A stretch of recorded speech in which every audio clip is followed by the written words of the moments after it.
Now, funny enough, I think it's a cool little icebreaker, but my homie called me earlier today and he was like, he feels bad for the newbies getting into the industry. And he was saying because they have to do so much to get in. He's like, when I got in, he said, I really only got 3 certs now. He was like, Security Plus, CISSP, and CISM. And, he's been in a decade and some change now. So he got a Security Plus thing like 2021. And I was like, yeah. I was like, back when we got in. That's when I got mine too in 2021. It was, yeah, things have changed big time. Yeah. And it also was like, you don't know what to do to get in. Like, you almost have to be specific enough to follow a job description, which isn't good for you, right? Because if you don't get that job, it's back to the drawing board. But yeah, it's sticky. It's sticky out here. You funny for that one. I see one of your top bullet points. Period. So yeah, I kind of left that part alone, but we'll get into that. But I was telling him, I was like, yeah, unfortunately, like it's not us the ones that's doing the hiring. So, that's why it's different. I was like, if it's me hiring, I'm looking at different things. A lot of these recruiters, some of them don't know what they're looking at. ATS is messing up the thing, and you got all these people telling you to get all these different certifications and all this and that, and you really don't know anything. Because I came across a post on LinkedIn today, and this guy was talking about how he'd been searching for a security job for 2 years, and he was, kind of had his head down because he didn't get this SOC role. They had like 2 openings, and he was like, hey, I got the Security Plus. Apparently that means nothing. I got my associates. Apparently that means nothing. And I kind of felt bad for him, but at the same time, I think another guy was like, well, you just need to keep on applying.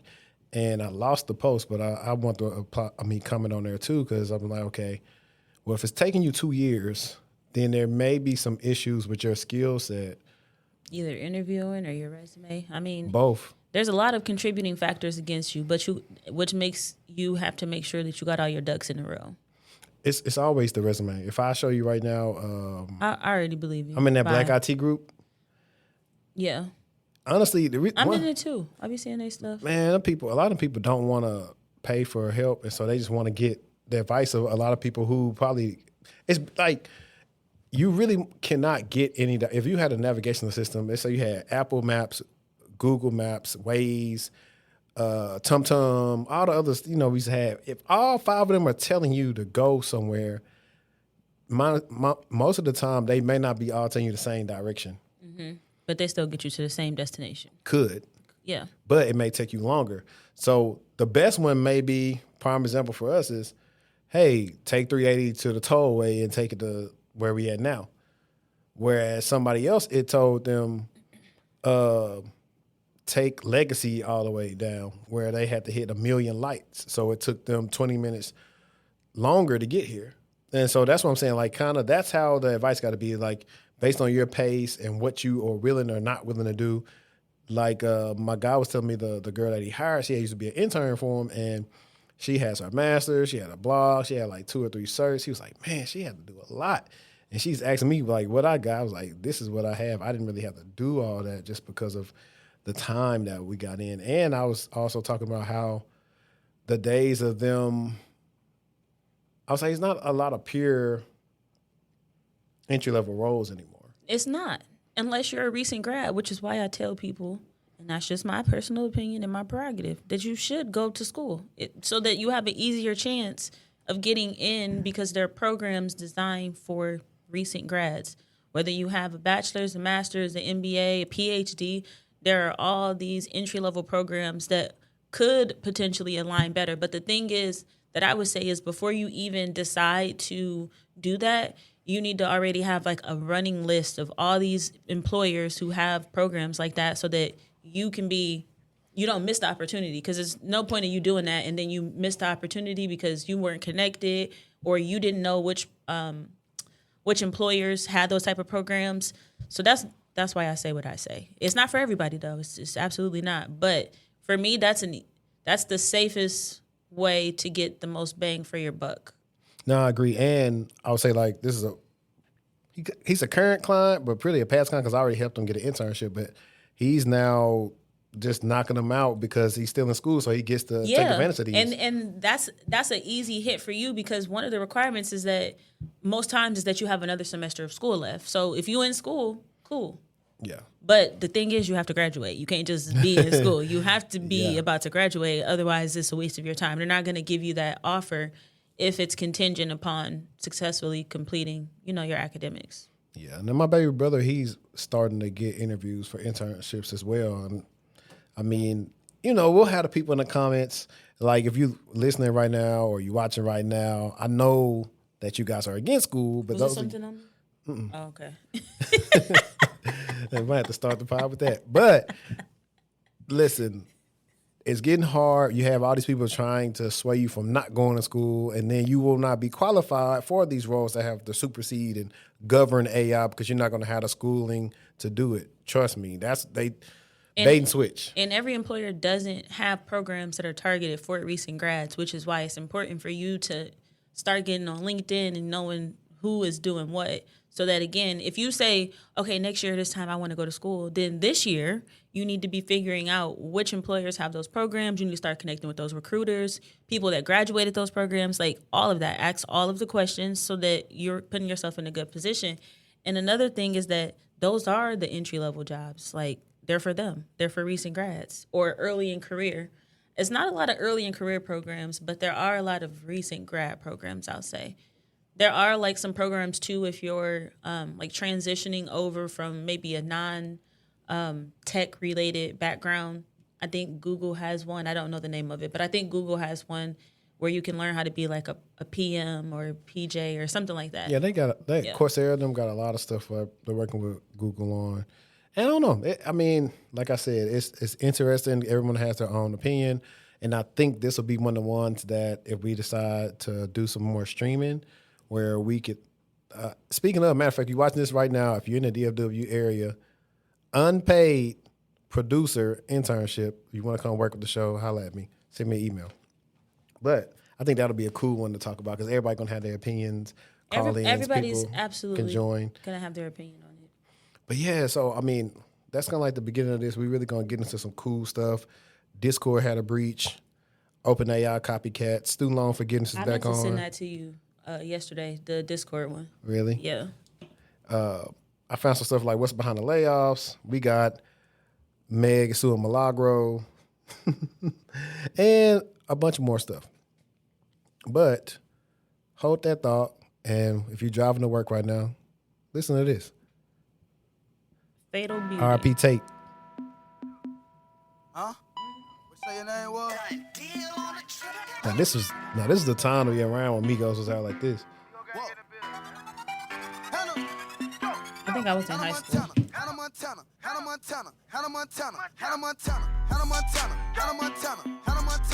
got Miley, I got white, I got Miley, I got white. I've been trapping. We got a lot of old stuff on here. Hold on. I'm gonna switch it to the next thing time. Let's get through the hood. I got Miley, I got white, I got Miley, I got white. I've been trapping all damn night. Hannah Montana. Hey man, you know it's levels to the slum shit. Isn't that it? Shout out all my slums worldwide. Listen. Oh, this is Yo Girl Gon' Get in the building. by K Kim. Turn up, your hoe will get slayed. Your hoe will get slayed. I will go see him. Your hoe I will love get K slayed. Kim. Your hoe will get slayed. Bring her around these slums. Your hoe will get slayed. Your hoe will get slayed. You know what? Your Hold hoe on. will get slayed. Hey, your hoe will get slayed. Your Let's be hoe will standing get in this slayed. ATL Your hoe type will get field. slayed. Your hoe will get slayed. Bring her around these slums. Your hoe will get slayed. Your hoe will get slayed. Your hoe will get slayed. You already know strong arm slum gon' come recruit. RP Rich Homie. Dang, he did put out some classics.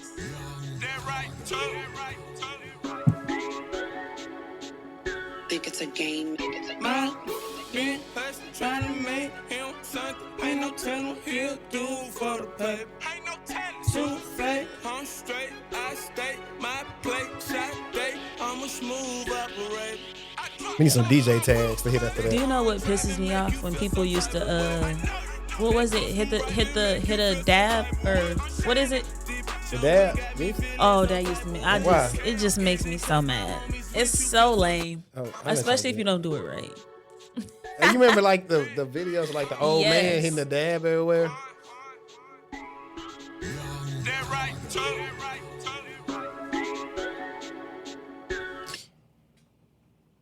You know who also went hard? I was about to say some real ridiculous stuff. Rick Ross. Oh, Yeah. when he still go hard. Down, bitch down, bitch down, Look, bitch down, ooh, bitch down, Yeah. bitch down. what they was doing that made you mad? I just I don't know. Look at my down, look at my down. Like today, if I see somebody do that, I'm gonna get irritated. Look at my down, bitch down. Look at my down, bitch down. Look at my down, bitch down. Look at my down, bitch down. Look at my down. Get in there, get in there. Get in there, get in there. Bitch down. Get in there, get in there. Bitch down. Get in there, get in there. Bitch down. We gonna do two new songs and then we rockin'. The real Trap Selena. Ay, ay, ay, ay, face pretty, I could win her. Ay, ay, ay, ay. Yeah, only one that. This is good to have. Face pretty, I know I could probably win a pageant, baby. They say I'm attractive, I be feeling like a magnet, baby. I'm just young and What you ratchet, think of the baby. album? Love it when you snack it, Don't baby. If say it ain't nothing about crazy. money, cut it short, Tony Braxton, baby. What you think of the album? Bitch can't do like ain't me. even listened to all that. Bitch Nothing? can't do like me. Woke up with you in the lead. I know these hoes You said what? bad. I'm reading something real quick. I'm putting belt to ass. If a bitch was Yeah. Ground. I was bad in fucking school. Now I'm trying to dodge a sin. Just walked out the lavish store, pay a shoe. $12.50. You wanna boss up your life? All I gotta do is get in with me. I don't even pay to get in the club. They know I'm a walking ticket. I'm presidential leaving the club. We Ain't stopping at no lights. You wanna be a boss? You gotta pay the price. Left wrist on frost, look like a Bag of ice. I'm driving a Bentley Bentayga like I don't love my life. I'm in that thing shifting and I'm lane Lane switching. switching. Bitches big za, standing on straight business. Dunking on niggas' ass like Blake Griffin. He keep talking, bro, gon' leave his face missing. Baby, these all white, these ain't no Hirachi. Bad bitch, 50 flow, eating hibachi. I got 10 missed calls, all my bitches mad at me. Valet Park Designer District, I'm going straight to gallery. Gas Just fiending, yup. phone ringing, Yup. yup. Niggas hating, yup. Jury blinging, yup. Just fiending, yup. Phone ringing, yup. Niggas hating, yup. Jury blinging, yup. I was back. Welcome back to the Textual Talk Podcast. I'm your host, HD, and we got another than. Cybersecurity in the house. Hey, hey, hey, hey. It's episode 192, if I ain't mistaken. And yeah, man, I appreciate y'all for rocking with us. Y'all know what to do if y'all listening in y'all car on Apple Podcasts or Spotify, iHeart, wherever. Leave us a comment, share it out, follow the podcast. And if you're on YouTube right now, hit thumbs up, hype us up, all the fun stuff. Leave us a Hype super me chat. Hype me up. But, guys, while we were talking earlier, you here at the beginning, I thought it'd be pretty cool to talk about how we got here. Now, you've heard my story probably a couple of times. And if you remember when she first came on the show, that's almost 2 years ago. She gave her some fail? No. Okay. If you remember when she came on the show the first time, that's when we talked about her journey. So I thought about we just start the pod off talking about how we got into cybersecurity. I think that's a great idea. A lot has changed. The truth. The truth. So it's my turn to go? Mm-hmm. All right. So, as I stated before, I got into cybersecurity because I was tired of being broke. Believed the hype. That was my reason. I'm not going to lie about it. Money motivates me. And so that was my reason. I have my undergrad in criminal justice, and that was not working out well for me. From a financial perspective, I just wasn't seeing a lot of opportunities that fit under that degree. And so my plan was to go to law school, but I think I was too chicken to really pursue the LSAT fully, so I didn't. And then years and years went by, and I was like, okay, I got to go back because I don't want to work in customer service for the rest of my life. And so, I went back. I started it with tuition reimbursement with one of my employers. And from there, I actually quit that employer. So I didn't stay with them for the full degree. I quit when I had probably about a little bit over 6 months left of school. So I quit and joined a boot camp for A+. Right. That was hilarious. I knew that it probably wasn't going to line up well, but I was so desperate at the time to just get a certification and to have something under my belt besides my degree when I started school. So I did that boot camp literally up until like the last, I think it was like 16 weeks. I did at least 12 to 14 out of the 16 weeks, and then I dropped because I was like, I'm not taking that exam. Once they said it was 2 exams, I just knew for a fact that wasn't going to work for me. I'm not the best test taker. I can pass an exam, but I'm not the best test taker. I have a lot of test anxiety, and so being that was my first one, I was like, no. So I dropped out of there, and I started studying for the Security Plus. And so this was like right around July. And so right around the time that I dropped out, I actually got an offer for an internship in the SOC. So I did that from July to January. And so during that time frame, I was part-time. So I was obviously trying to find a full-time opportunity. I was interviewing. My first offer was, what's the other consulting company? Not Deloitte. What's the other one? PwC, KPMG, EY. One of them. But I had an offer from one of them. I can't remember who it was, but I got an offer from one of them, and then that's when the offer started rolling in. So I got 3 offers basically, and the first I was thirsty, y'all. I was thirsty. I was taking everything. Like, I didn't care if I was gonna be bad. I'm like, I just need some experience. At least I can use this and pivot off of that. So I accepted the first one, and then I turned around and was like, you know what? I'm gonna decline because I got another opportunity that's doing something that I can actually do. So the 2 other offers that I got were for recent grad programs. And so that was the route that worked for me to break into the field. So first job was a technical business manager. I was helping with the ServiceNow platform. Second job was customer success manager over Dynamics and Power Platform. Third role was a security cost solution architect focused in on the Defender security stack. And then my fourth role was a cybersecurity instructor where I teach Linux, A+, Network Plus, Security Plus. So all of those lovely courses to my students. And now I'm here co-hosting the pods. That's a quick story on how I got here today. Yeah, very quick, very quick. Because I know we talked about like pros and cons, and you found out what you liked and what you didn't like. Absolutely.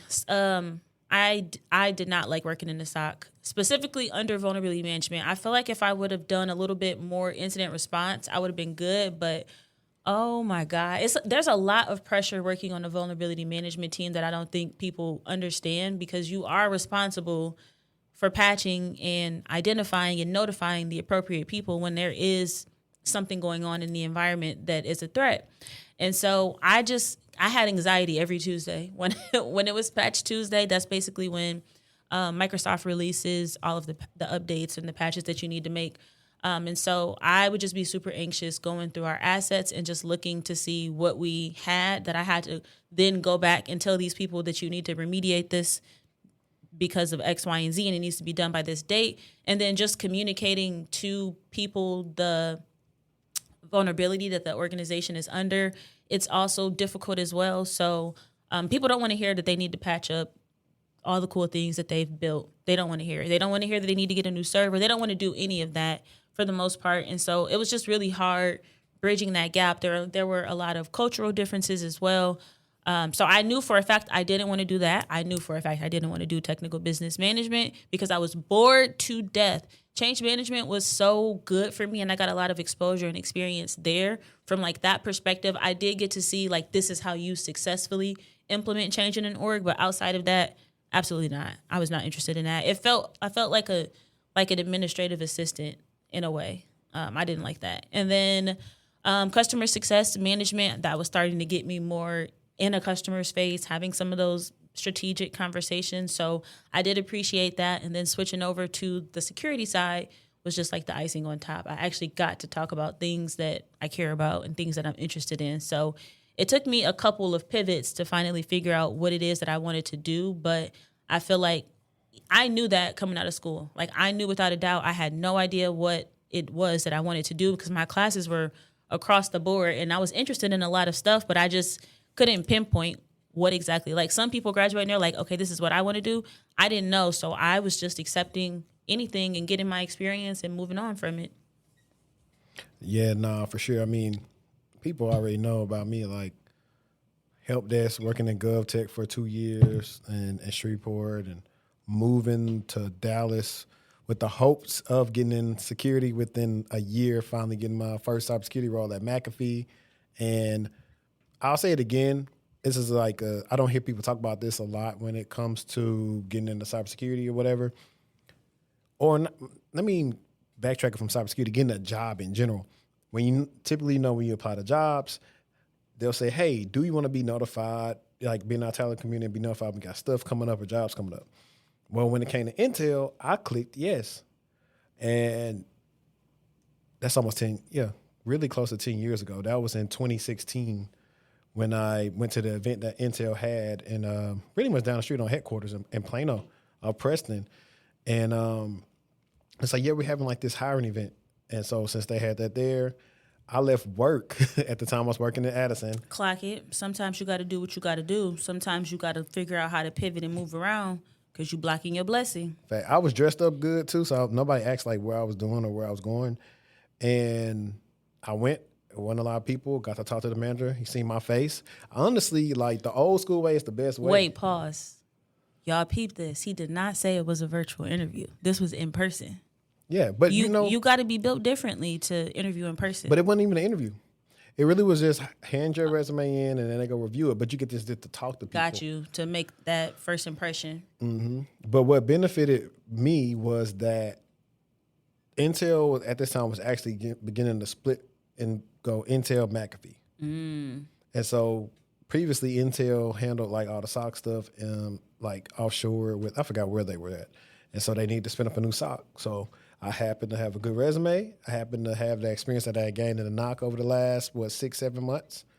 And that was how my journey started. And the best, worst SOC you probably can ever work in. Why? Best, worst.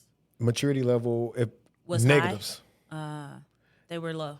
Yeah, nobody they knew weren't what they was mature. doing. So imagine you saying, hey, I want to stand up a SOC, but then you make the person a manager who's never managed a SOC. So they don't know what to do. That's a lot of trial and error. Yeah. They don't know what to do. Did y'all break a lot of stuff? We spend most of our days responding to possible IOCs of WannaCry. That's what we did. So I was a part of. So you at least you got to have some of that exposure and experience. You can talk about it. Luckily, I was off when WannaCry happened. I think over the Not weekend. luckily. Yes. You ain't want to be in the field. We didn't have no processes. Exactly. Because when I came back to work the next week, literally all we was doing was taking all these IPs, looking at them, and sending them to the networking team. I had seen so many IPs that week. I said I closed my laptop and I didn't open it until I went back to work the next week because it was just overkill. Burnt out. Yeah. And no, it was just bad. It kept on hiring repeatedly people that never had ran a SOC. So did they figure it out eventually? No. Bye. They didn't. You left before that. They spent a whole bunch of money on this brand new SOC. And I still got it in my photo album in here back in, what was that, late 2017, December 2017. Spent all this money on a new SOC just to lay us off the next year, which was crazy. It was like, why y'all invested in that, but y'all never gave us training? Like, we used one of the worst SIMs ever, and we kept asking them, hey, how do we use this? What are we looking for? So it took one of my coworkers at the time. He's the person that already had SOC experience. He should have been running the SOC. I told him, hey, he should be running it. And they didn't want him because he wasn't going to be a person that's going to kiss ass. I'm just going to tell you straight up. Like, he also, through him, I got to witness how corporate America could be. How people behave and stuff. Because he was a contractor. He came in one day, he said, man, Henri, man, I almost lost my job. Because he was going through, a lot of contractor hire stuff. And they were going back and forth. And so when he got to work, and I ain't tell people this, after the guy, let me backtrack something because it's hilarious. The first manager they hired, he never ran a SOC before. He didn't know what he's doing. And so they thought it was brilliant to tell us that instead of them telling us he was just fired, they told us that his account got compromised when he was in India, which was a lie. That's not even a good lie. And When so you clearly work in the SOC and you can look that stuff up. we couldn't look it up. We didn't have all the access to none of that stuff. But that wasn't even the point. That was besides the whole point. After that, they hired another guy from the FBI who didn't know what he was doing from a SOC standpoint. Maybe from a physical security standpoint, he did. And that is an important thing to think about, because just because somebody worked for the FBI doesn't mean that they're going to be suitable for a SOC role if you don't have any experience. And then, so the FBI guy was the one where my coworker came to work one day, and he looked at him because I guess they had agreed. I guess he agreed with HR, like whatever he's going to be paid, and he told him, "You're welcome." And so that's what pissed my coworker off when he said, "I almost lost my job today." Wait, because the guy was basically saying like, you need to thank me. Pretty much. Basically, yeah. And he was like, "Yeah, this ain't gonna last long." And he ended up landing something else and dipping. And right after that, that's when I realized, yeah, the game is cooked. Because a little after that, I was let go.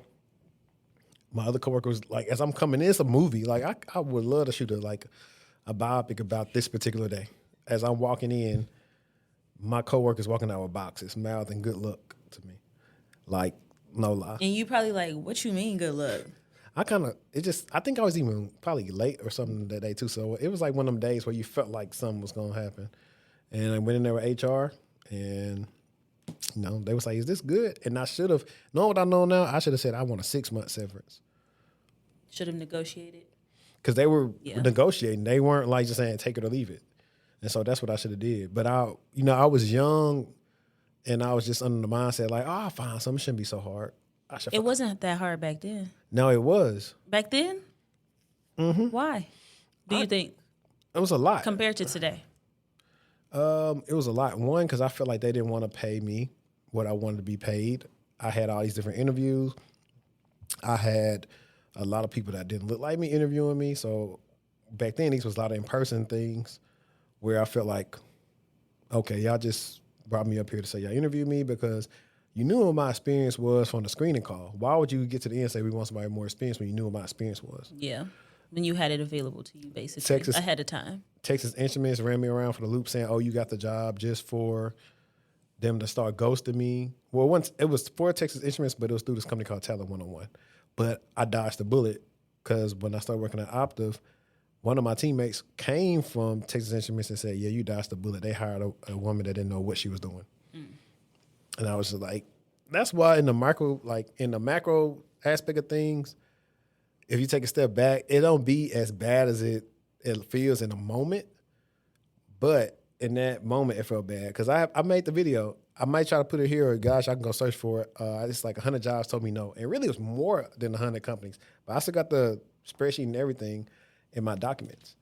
I think that another thing that also contributed to me not being successful sooner was absolutely my resume. Absolutely. Like, I know it was my resume. I didn't even know what to put, like from coursework and things I'm learning in the program and projects they had us doing. I didn't know what to put.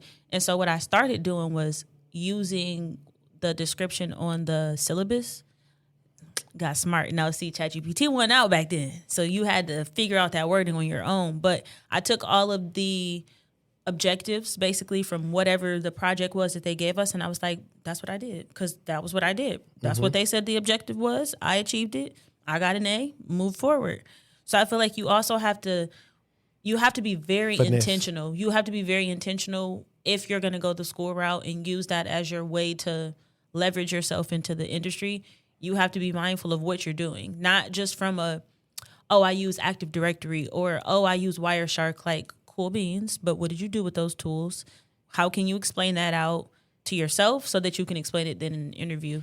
Yeah. But I also, this is the thing too, I tell a lot of newbies, I'm straight up with them, like, hey, to be honest, I was like, I can't tell you when the last time I really used Wireshark at work. Like, facts. I have it, but like I have access to the firewall and it gives me the packets I need. So, I mean, unless we're going to listen to some packets, I don't use it that often. So it's like, I don't even have it on my resume anymore. Obviously I can use it, but everything that you're doing a lab on isn't a legitimate tool that you might use in the field. However, you might get someone who is wanting to hire somebody entry level, like the stock was that I was working for, and they were asking me questions about those tools. Cool. So you put Wireshark down. What do you use Wireshark for? What do you use Nessus for? What do you use? I think Nmap or Zenmap. Like, they were asking me about these different solutions that I had listed, and I mean, literally asking me to see if I was lying. Obviously, to test, engage, my expertise. Like, do she know what these tools really do? Okay, and so you might come across people like that, where you have to basically prove yourself, like your skill set or your knowledge. So if you're gonna put stuff on there, you have to be able to speak to it. You have to, like, and not just, oh, you just use this for that. Like, that's not a good enough explanation. You need to give them enough to where they move on to another topic because you answered the question so well. Yeah, nah, and funny that you said that. Before I got with Optiv, I was doing all these different interviews, and I interviewed for a company named Securus. Now, context was the good thing about McAfee is when they laid everyone off, they hooked us up with career services, did us a resume and all this other stuff. That was nice. People don't do that. It was cool, but what I'll say is because it's generalized career help, they don't know how to help in a specific thing that I need help with. It's just generalized. Like, their advice would work better for somebody in a non-technical role. And so my cardinal sin back in the day was I used to have all these tools I used to have access to, but I hadn't used since I worked help desk. So when I get at Securus, which they purposely interviewed me when I don't want to say his name on camera, when my coworker was away, we can call him RJ. When RJ was away, and they grilled me on all these tools, I shouldn't have had them on there because, like, hey, I couldn't remember what they had used them for. And I was like, oh yeah, Anacam, I used it to. It was pretty much used for multi-factor authentication to send code to people who are trying to log onto the TSA network, like to check their OWA, Outlook web access back in the day for y'all youngsters. Screaming. to check it in case they can so they can access it. And there was some other tools I had on there, and I was like, no, one of them I messed up when is too. Y'all was like, y'all would not believe this. I messed up on them asking me about blue team and red team. And they was like, oh, what team are you on? I was like, I don't know. I messed up on that too.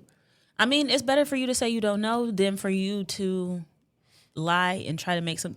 They can tell. But it should have been something I should have known. But the thing is, it was like back then I really was like super siloed because I was like all the information that's like I can readily go on to YouTube right now. Like, it's a channel Lee put me on. It's like Purple Team channel. Dude got a lot of good technical information on there. That stuff wasn't back there then. Should I have known blue team, red team? Yes. Did I? No. But I feel like questions like that are nitpicky because it really doesn't test like what I should know. It was no scenario type of questions. It was just all questions about the stuff I had on there. So I was just like, yeah, this is trash. But I learned a valuable lesson. It's like, hey, don't oversell yourself. That, and if you don't know, it's okay to say you don't know. That's the big thing for me.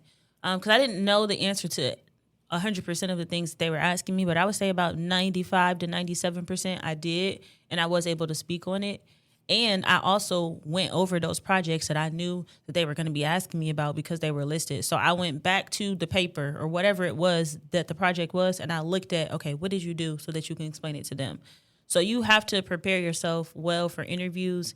And even if you have 3 different resumes, you still need to be able to speak to the stuff that's on those 3 different resumes like the back of your hand. Right. And while we're on interviews, let's talk about some things that I learned that we also help the clients with. And it's going to be some simple stuff before we get into some of the other fun topics we have. Preparation. Please prepare. And I mean, like, act like this is a school paper assignment that you're getting ready for. I typically do mine in Google Docs to just save it and you don't have to worry about all of that. But I'll put down what the mission is, what the value is, what are some of the like different initiatives that they have, if this employee resource groups, for example. Yeah, or, I got an interview cheat sheet as well. And I literally have that up. I put in even my answer for why do I want to work for the company, all of that good stuff. I put down some cool things that I see that they're working on that I can bring up that are relevant maybe to that role, or that you want to bring up things that the person that you're interviewing with may find interesting. Like, just because you're interviewing for a tech company and you bring up a new technology doesn't mean that that person knows about that technology. So you kind of have to be careful with that. But I definitely highly recommend you using or creating like a template that you can use to help you prepare for jobs. Yeah, like that's so. For funny enough, when I was interviewing at what's some people called? Not Cypress, it's the other people. My coworker works there, and they work out of squads, and I cannot think of their name, but it's a security company. And I was that security advisor joined. Remember, this is a long time. This is like early this year when I was doing that, and I did a lot of research, so I was able to bring up, oh, y'all just acquired this AI company. How's it going to help y'all with your clients and helping them with detections and all stuff? So at that time, I'd already established, hey, I researched them. I'm interested. I'm invested, and I had answers for all the questions that they had to ask for me. And the same thing happened with Cypress. Like I researched, oh, okay, they're literally about Active Directory. They had this term I wasn't too familiar with on their site, and I brought it up in one of my answers. I said indicators of exposure. And so that even made the interviewer like say, oh, okay, cool. Because like, did I get the role? No, but they liked me a lot, and they was just like, yo, we really liked you. We trying to expand. Like, just keep in touch with us. You know, if you around by the time we get some more funding for this stuff. But it's the simple stuff that help you not feel as nervous to where, hey, you might not be that technical, but if you found some good thing that they just talked about, I mean, not something to talk about, but you found something good on the website that is on their blog or news release, you probably can soak up 15, 20 minutes of them ask you questions, and they may not even ask you as hard as a question that they thought you was going to ask just because they like you, and it'll go over well because you're believing in like the mission. Like you said, you have look at their mission statements, their values. Try to. You forgot elevator pitch. That too. You're about me. It's if you have done an interview and you had a brain fart when they asked you that, it's okay. We all have been there before, but now you know how to answer that question better, right? And they don't want to know where you was born and raised. Okay. Yes, I'm glad you said they that. don't want to, and you are not ignorant for thinking that. Seriously, for real. You're not. Interviewing is an acquired skill set. If nobody ever tells you, you'll never know. But they don't care about where you came from, all that irrelevant stuff. They want to know, tell me about you and how your skill set basically aligns to this role. So if you're entry level and you're starting out, talk about some cool things that you did in school, some cool projects. Talk about what made you want to go back to school, why you want to work in the field. If you're in the field, come with it.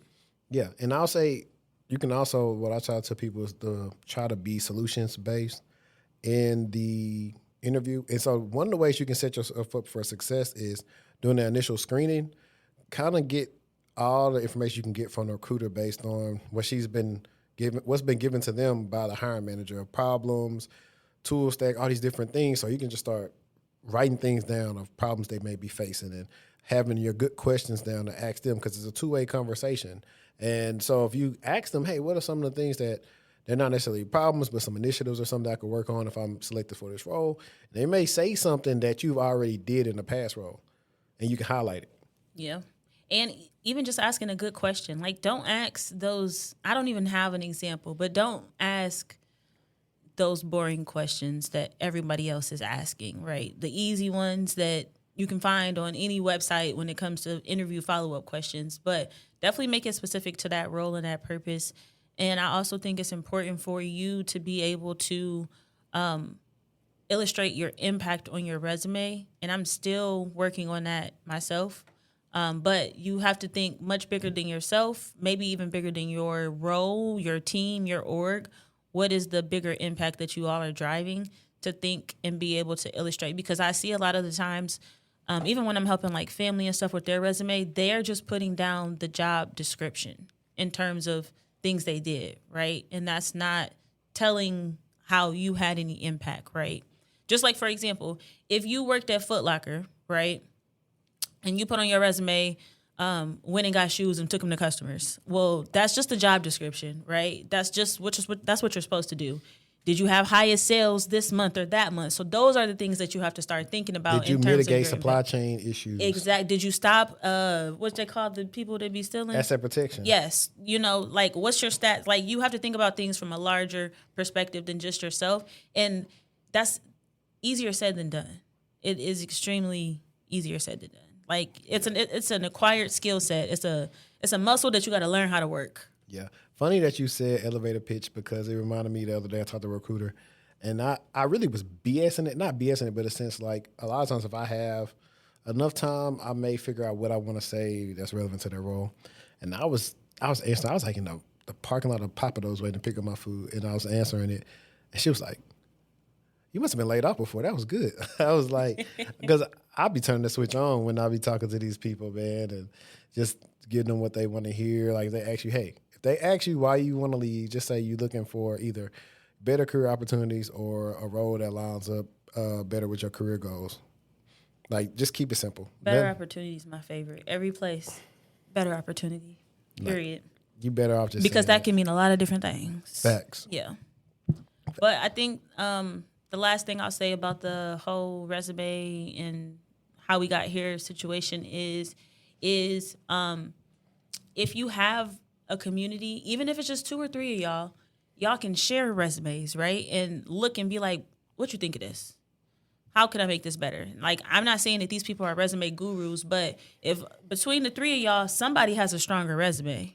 I would also say find a person that's not necessarily a friend, but a person that's gonna give it to you straight. Yeah, facts. Like, and if your friend isn't in the field, then it's gonna be hard for them to give you that feedback. But knowing how to illustrate impact in the tech field, again, it's just an acquired skill set. It's something that you hope to get better and better with as time goes on. But those were the things that hindered me was terrible resume, just listing out my job duties, not really knowing how to explain all of the great things that I was doing in an interview or on my resume. And then, ChatGPT came out. Listen, and it was never the same. You need a friend that can tell you this. Hear me and hear me good, nigga. I'm here to double down. That shit is a 2-pack of ass. The fuck are you talking about? That shit stinks.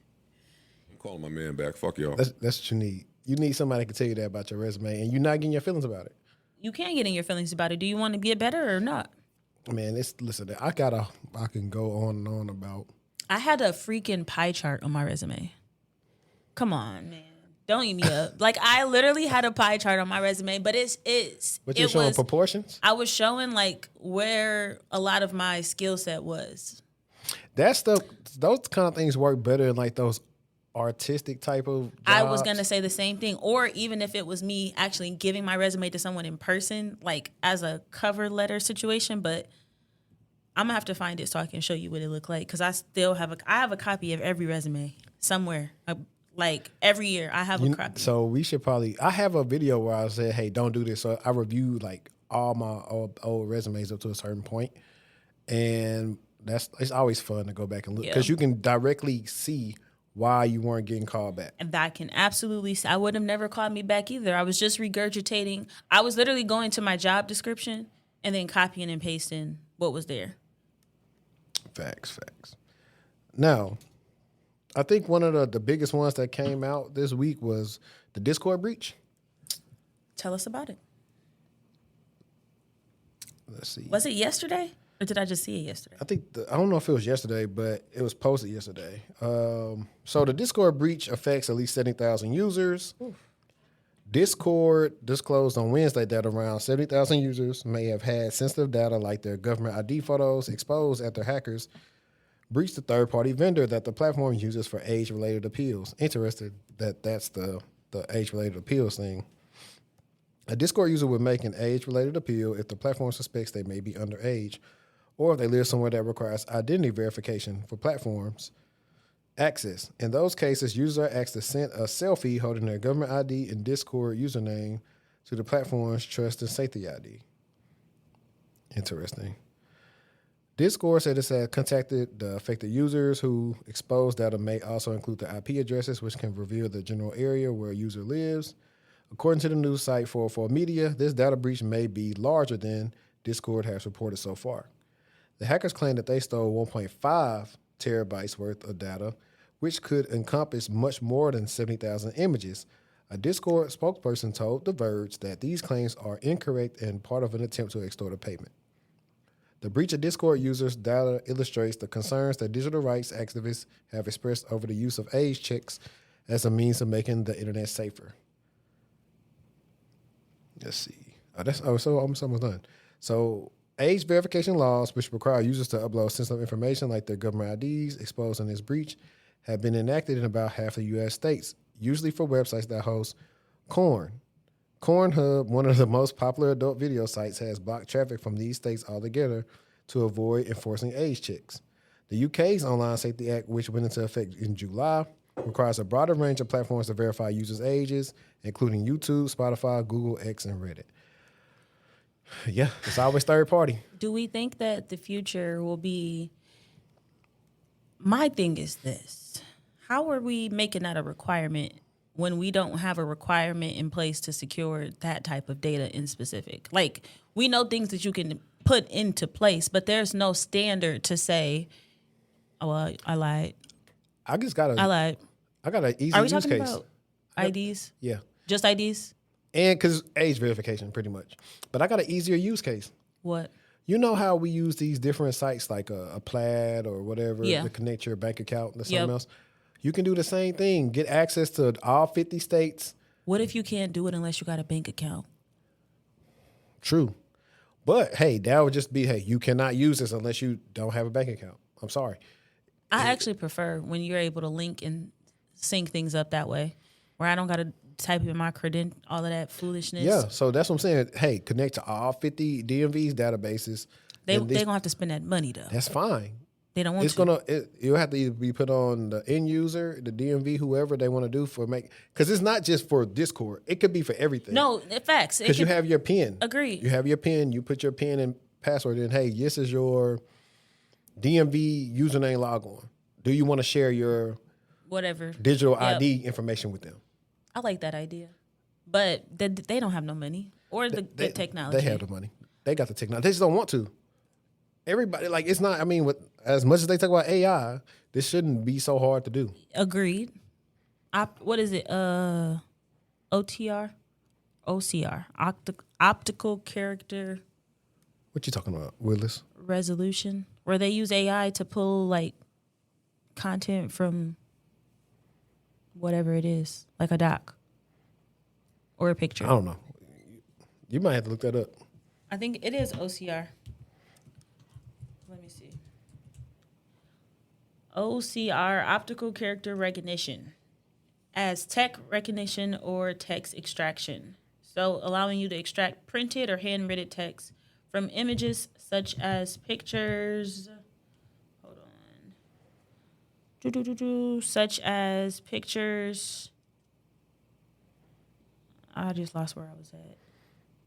Such as pictures? Words, text lines, paragraphs, text blocks, basically from text. Posters, street signs, product labels. Yeah. So, again, AI can do it. Yeah. I don't know. I think we're always going to see these third-party things, but it does suck, though, because how did they release it? And did Aura let people know that, hey, these people got your information? Quickly. But that's the thing, too. But with these, and that's another one, and we may need to do a real deep dive discussion on Discord. Because I always felt like Discord, I do like that it does have some security measures in place, but I always felt like it was the wild, wild west. It's like Kick. I think it's Kick on steroids. I would agree, too. You just got to be careful out here in these online streets. I will always bring up a dark horror story, so just know that. But just know, where there's a will, there's a way. And the type of people and exposure and things and chats and different Discord topics that someone underage could potentially be exposed to, I'm going to bring it back there every time. I know. That's what I'm thinking. Yeah. It's like, hey. Because these kids, they do be in Discord. Or, shoot, They do. They can. And they be in there talking crazy. If you got elderly parents or somebody, you use their thing. You say you're them. So you on Discord. Yeah. Just like, I'm not like when we had to sign up on MySpace and Facebook, we had to, I think, say we was older than what we was to make the account. And back then, they didn't validate. You just had to be smart enough. Okay, cool. You just had to put the right year I'm in. just saying I'm born in 1990 Exactly. or 1989. Yep. So, kids gonna be kids. We got around all this stuff with the proxies and everything else, so they just gonna do the same thing that we used to do. So, I can't really be too mad at them. Speaking of kids, I got a good one about some teenagers. So we have now entered a new era of crime where teenagers are launching ransomware attacks on nurseries. Foolishness, right? Foolishness. So imagine waking up and finding your child's photo and address posted on the dark web. That's exactly what happened to parents in London. So 2 17-year-olds from Hertfordshire were arrested for hacking into Kiddo, a nursery chain in London. They did not just steal emails or passwords. They actually took photos, names, and addresses of 8,000 children. Then they tried to extort, I think, 600,000 in Bitcoin from the company. They called themselves Radiant, and they even started posting pictures of the kids on the dark website when Kiddo didn't pay up. Cyber experts call it a new low, quote unquote, because this time the victims were not CEOs or companies. It was obviously babies. Now, what's wild is how they tried to emotionally manipulate everyone in the process. They weren't obviously just demanding that money. They were calling parents directly, threatening to expose more photos if Kiddo didn't pay. So I feel like that's a level of psychological warfare, especially for a parent. Nobody wants to feel exposed like that with their child. No, I don't like that at all. But eventually, after getting dragged online by other hackers for basically crossing a line, they blurred the images, then deleted them entirely, claiming they didn't want to ruin their reputation. I'm not sure what reputation they're talking about, but go off.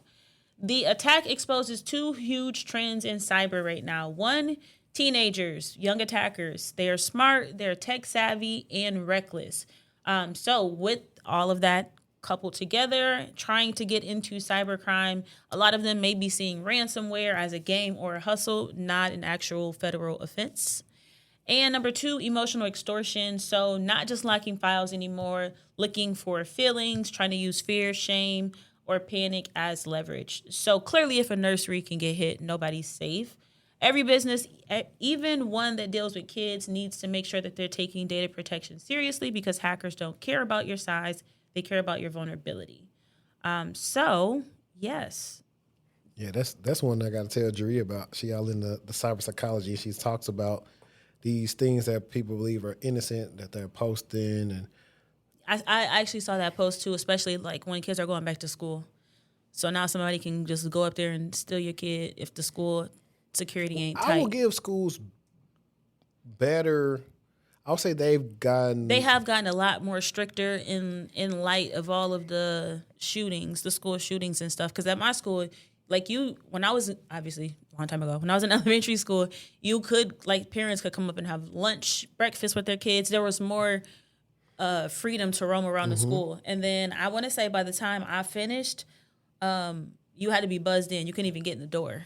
See, yeah, and, that's how it and was then for when us. you did get in the door, you had to go directly to the office because they could see you. You couldn't come in and just that's do how what it is you at my want. daughter's school. Yeah. Hey, let us see your ID. Yep. Come in, and they all behind bank teller glass. Exactly. Yep. It's like you walking inside of a bank or something now. It wasn't like that last year, but I'll give them a little bit more credit on that. But I just do think, people should just make more private groups and share the pictures. I know you be wanting the world I to agree. see. Make a Facebook page or a person, a private, a group page, you know? But the only crazy thing about that is, the scary thing is you never know when there's a hater lurking. And So even that you if could you- potentially have in a group and now they done shared and sent your picture to somebody else. Yeah, agreed. Yeah, it's all that. But those are the risks that you take when you put your babies online. You gotta be careful. And this isn't even on the parents. Their kids was at daycare. They didn't post them online. Their kids was at daycare. So what? You don't even know what type of pictures those are. Are these just still images on cameras when people was getting their diapers changed, when people are eating? That is, but and that actually I'm brings up getting another mad. use cases is how many people, who is doing security assessments on daycares? Facts. On seeing Because the trend today is that, we got cameras. Y'all can watch us. We got cameras, but how are you securing those cameras? We know that they don't have top flight security of the world, Craig, in a daycare. They don't. But they should. But they don't. I'm going to say they should. I would say it needs to be It's decent. probably like a little Amazon situation, a little TikTok joint. But see, this is the thing, though. And that's nothing against them. I'm just saying, they don't have the best security. No, I'm not even saying that because if you think about it, if you somehow manage to get into the daycare, you can find out where their access point is and just plug in. I'm pretty sure they don't have port security. They have poor security in general. No. I said port. Port. You said they don't have. Yeah, I said don't have No, port. and I'm saying in general, the security is just poor. Yeah, that's what I'm saying. Yeah. So I don't know, man. It's kind of scary. That's extreme. And then being contacted saying if I don't give you money, you're gonna expose more. Whatever the pictures, I don't even care. It could have been a picture of your kid looking their best. You don't want that picture into somebody's hands that you did not give permission to have that picture. Not only that, like think about All this they sex. also have like records of things that's real, like PII. Yes, that's the what I'm kids. saying. Medicines or whatever it may be, conditions, all that. Get mad. Better get the Liam Nelson going It on. is, I don't know who you are. and a lot of parents these days won't even put their kids in daycare if they don't have cameras, right? Because they want to see what's going on. But that's like this brings up to where I live at. Hate it. Keyless. Hate it. Yeah. The worst keyless community you could ever imagine. I hate it. I hate it. I hate it. I hate it. You have to be at the door, Bluetooth on to open the door. What if it's an EMP What that if go off? what if somebody is chasing me and the dang app don't open up the door in time versus me scanning with a key fob or a key or whatever? Like, it bothers me so bad. What if the network goes down? That's what I said. What if y'all get hit with an EMP? What then what? Now can't nobody get in? Everybody locked out? You can't even get in your front door. You can't get in the building. I hate it. I do like keyless communities. I don't like the vendor they chose. 10 out of 10 would not recommend. Yeah, I know. Only time I seen the keyless part was what was that? Alta in Frisco Square. Like, you should be able to. They had a little fob. You should be able. If you're going to be keyless, you should be able to open it from an app not being there, not using Bluetooth. Is what I'm saying. Like, Yeah, I it should be in my car. It should be of your network. I should be able to be in my car and unlock the door and not have to be by the door and unlock it. And if I'm not there in time, it's going to lock back again. Or now I got to wait until it reads the connection. It's the safety hazard. It really is. You got kids, somebody chasing you. Yeah. You got groceries, you got work bags. No, you're right. You're right. It's crazy. So we've been seeing a lot of stuff about layoffs. I saw something that said like we had more layoffs this year than we had 2024. So I found an article that said what's behind all these tech layoffs. From Intel to small startups, tech layoffs have been on the rise. Our expert examines what's behind these layoffs and the state of the industry. Yeah, so here it is in the first line. This year has already seen more layoffs than all of 2024 combined. Specifically in tech, headlines speak to 1,000 cuts here. Mass reductions there, as well as constant warnings about AI's displacement of workers. While the reductions in the workforce draw most of the attention, the reality behind those headlines is more complicated. For one, layoffs are not always a sign that a company is failing per se. Particularly in today's economy, layoffs have often been a reflection of companies recalibrating after periods of rapid expansion, rising costs, and shifting strategies.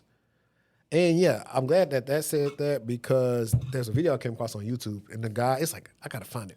It's a good video, and the guy was talking about like the truth behind like all these layoffs and the plays of like they're kind of like putting the wool over your eyes, like it's not what it seems type of stuff. I don't think it's because people are not performing. I don't think it's because companies are doing bad. It has nothing to do with that. They're making like market like profit margins or whatever and just laying off. Yep. So tech layoffs this year tell a broader story about the industry's adjustment to pandemic era growth, AI-driven investment, and economic headwinds that affect firms differently but push them all toward similar workforce reductions. So 4 factors driving tech layoffs. The first one is slow growth leads to downsizing. And I'm not going to like read all of that, but it says, for starters, tech companies overhired during the pandemic, which is true.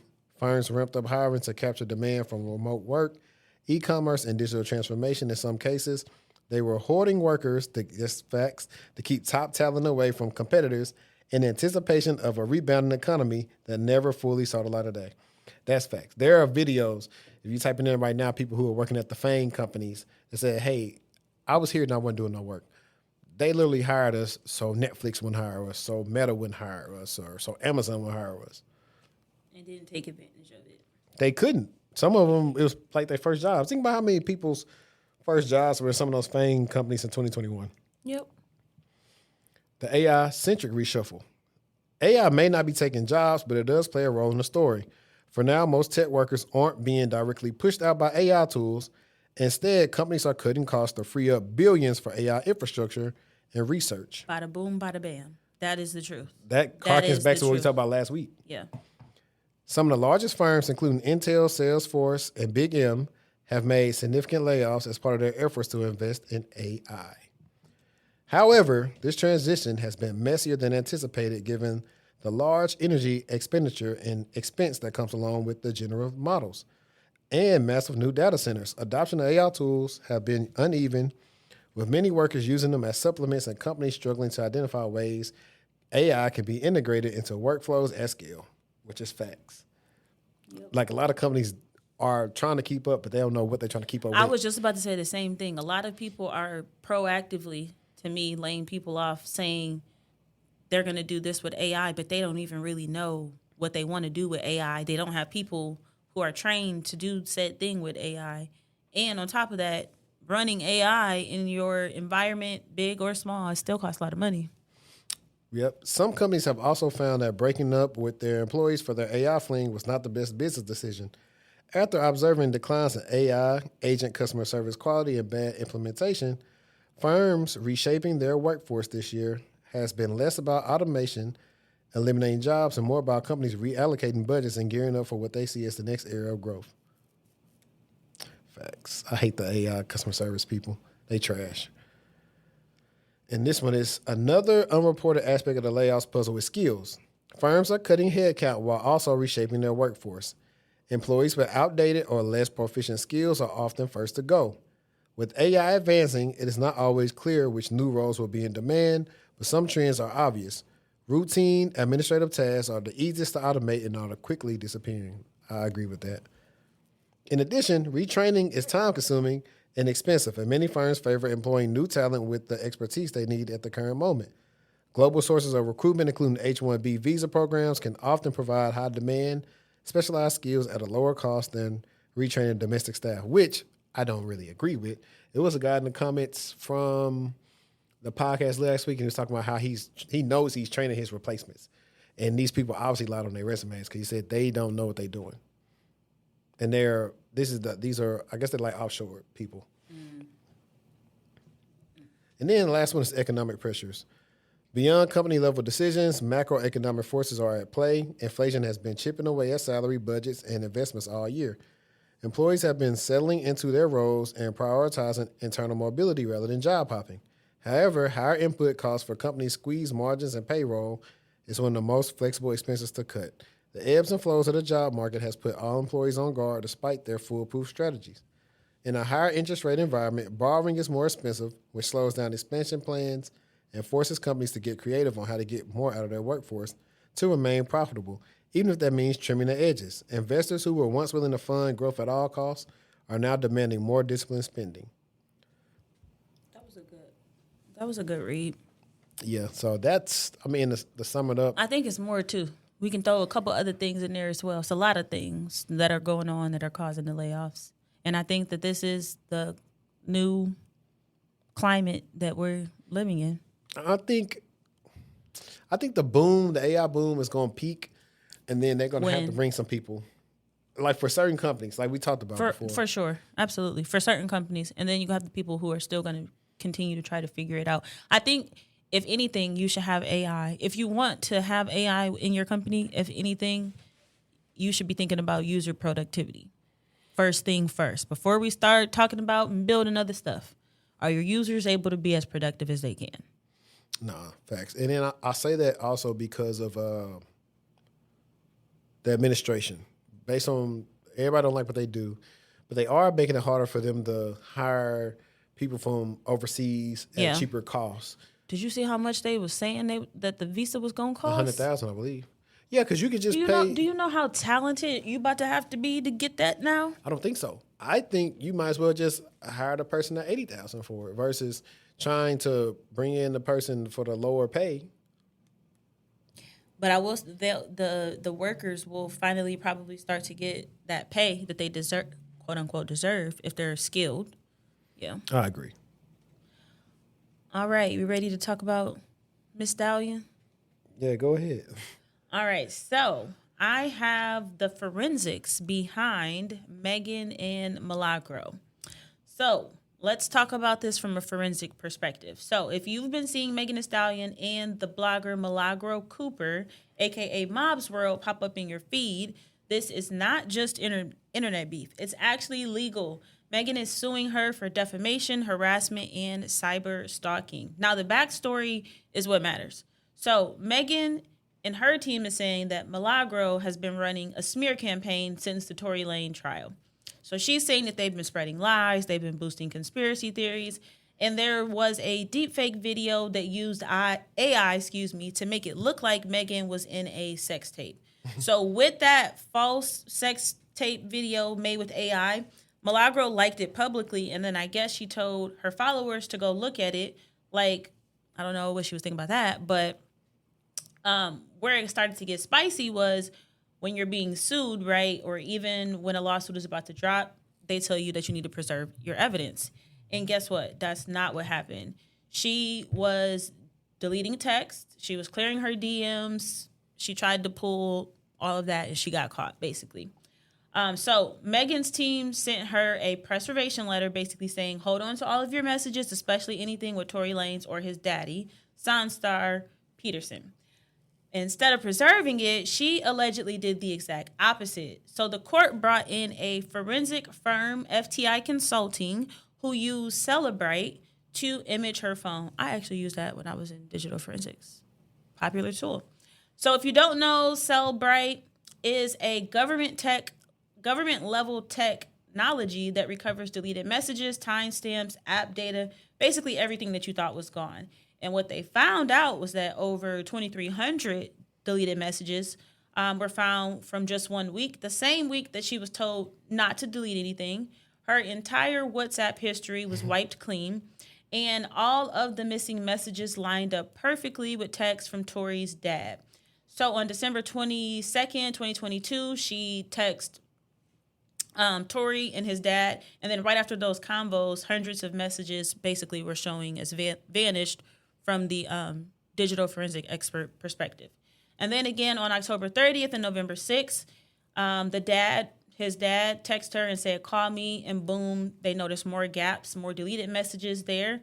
And they could all see that because every iPhone message has what's called a row ID, and that's basically a digital serial number for every text.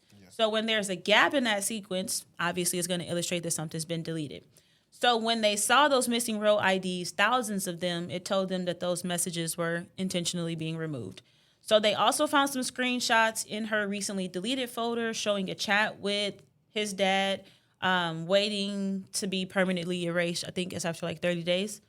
So they found that as well. So basically she was caught red-handed with her own phone. Now, if that wasn't enough, they found evidence that she used WhatsApp up until March 2025, and then she deleted the app before handing the phone over, which means that all of those conversations on WhatsApp are gone as well. Now, in forensics terms, they call that spoliation of evidence, which basically is you destroying or hiding information that could be used in a case.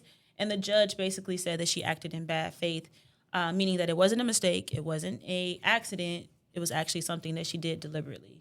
So now she's facing monetary sanctions, and when this goes to trial, the jury will be told that they can assume the deleted messages were basically bad for the case, which is why they were removed in the first place. So, yeah. I feel like, well, too bad she can't afford Brian Steele, but if she could, she probably could get out of it, because deletion is not necessarily an admission of guilt, but it does paint that narrative, because in court, it's not about what you know about what you can prove. Mm-hmm. And like, can they prove whatever she said to Sunstar and everybody else? But I remember, like, I kind of got not fond of her, but I found out about her 3 years ago.